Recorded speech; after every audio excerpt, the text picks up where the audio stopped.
బీఆర్ఎస్లో కవిత సెన్సేషన్. అదే సమయంలో ఢిల్లీ అధిష్టానంతో సీఎం రేవంత్ కీలక మీటింగ్. గంటల తరబడి ఇంపార్టెంట్ డిస్కషన్.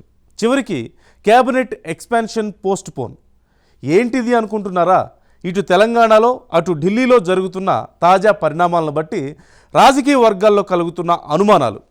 బీఆర్ఎస్ పార్టీలో కవిత తిరుగుబాటు కాంగ్రెస్ ప్రభుత్వంలో క్యాబినెట్ విస్తరణకు అడ్డంకిగా మారిందన్న విశ్లేషణలు వినిపిస్తున్నాయి. కవితకు కాంగ్రెస్ క్యాబినెట్ విస్తరణకు సంబంధం ఏంటి అనుకుంటున్నారా? అయితే ఈ స్టోరీ చూసేయాల్సిందే.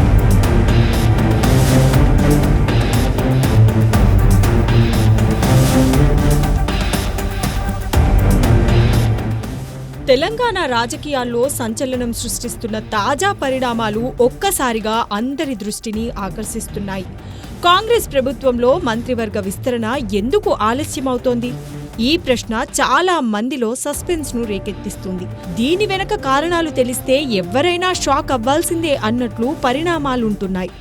ఊహించని విధంగా బీఆర్ఎస్ నాయకురాలు కవితకు కాంగ్రెస్ క్యాబినెట్ విస్తరణకు ముడిపడి ఉందన్న ప్రచారం ఊపందుకుంది. 6 బీఆర్ఎస్ ఎమ్మెల్యేలతో కలిసి కవిత కాంగ్రెస్లో చేరేందుకు సిద్ధమవుతున్నారని, ఆమెకు మంత్రి పదవి ఆఫర్ చేయబడిందని రాజకీయ వర్గాల్లో చర్చ నడుస్తోంది. ఆసక్తికర విషయమేంటంటే కవిత మొదట ఆ ప్రచారాన్ని ఖండించకపోవడమే కాదు, దానిపై వివరణ కూడా ఇవ్వదలుచుకోలేదన్నట్లుగా స్పందించారు. బదులుగా ఇది జర్నలిజం కాదు, శాడిజం అంటూ కోపంగా ట్వీట్ చేశారు. కానీ ఆ వార్తల్లో నిజం లేదని స్పష్టంగా చెప్పకపోవడంతో ఊహాగానాలకు మరింత బలం చేకూరింది.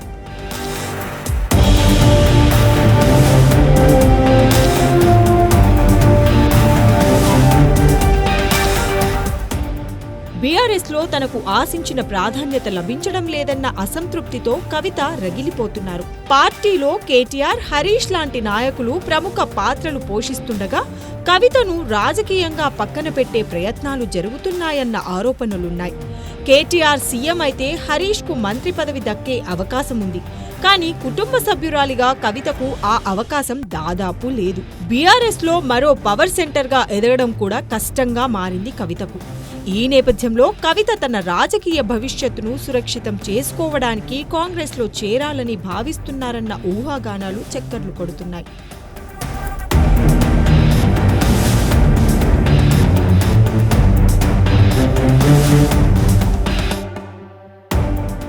ఇక కవితను పార్టీలో చేర్చుకోవాలన్న ప్రతిపాదనపై కాంగ్రెస్ హైకమాండ్ కూడా ఆసక్తిగా తెలుస్తోంది.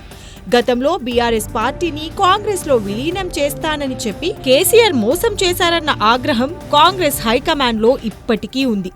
ఇప్పుడు కవితను చేర్చుకోవడం ద్వారా కేసీఆర్ కు గట్టి సమాధానం ఇవ్వాలన్న ఆలోచన కాంగ్రెస్ లో ఉన్నట్లు తెలుస్తోంది.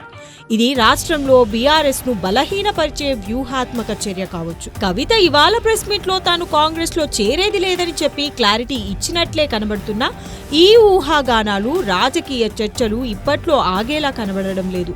కవిత రూట్ ఏంటో స్పష్టంగా తేలే వరకు ఈ ఊహాగానాలకు బ్రేకులు వేయడం ఎవ్వరితరమూ కాదు. ఇటు కవిత నెక్స్ట్ స్టెప్ ఏంటని అంతా చర్చించుకుంటున్న తరుణంలో అటు కాంగ్రెస్ క్యాబినెట్ విస్తరణ వెనక్కి వెళ్లడం, మొత్తంగా తెలంగాణ రాజకీయాలు ఒక్కసారిగా రసవత్తరంగా మారాయి. ఈ పొలిటికల్ డ్రామాలో తదుపరి ట్విస్ట్ ఏంటో వేచి చూడాలి.